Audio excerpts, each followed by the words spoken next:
When it comes to thinking about what will happen to your possessions after you die, it's tempting to think that the only thing that matters is what's in your will. But when pensions are involved, the situation's a bit more complicated.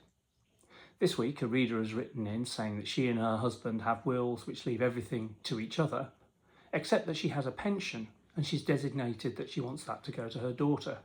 So what will happen if she dies? Well, the first thing to say is that the pension is separate to the will. There is a separate process for deciding who gets the money.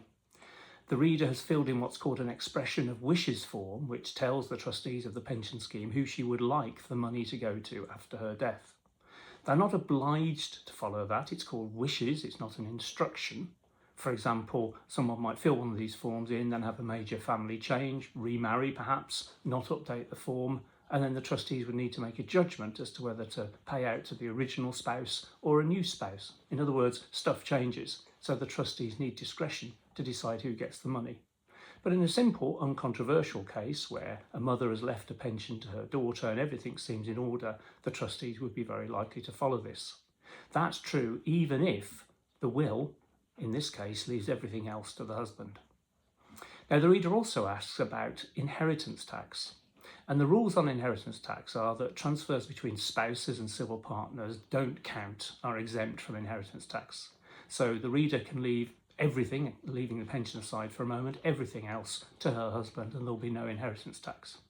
But from April 2027, pensions potentially come in scope for inheritance tax.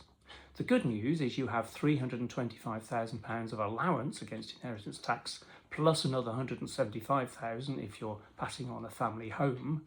And so, all in all, unless our reader has a very large pension, the chances are that there's not going to be any inheritance tax payable. What will happen, however, is that out of her £325,000 standard allowance, say her pension was £100,000, that comes off the allowance, leaving £225,000 unused, and that gets passed on to the husband on top of his own allowances against inheritance tax. So the key points are: have one of these expression of wishes forms filled in, keep it up to date, and that will be the key to deciding where your pension goes. But from April 2027, pensions potentially passed on, other than to a spouse, are going to be in scope for inheritance tax.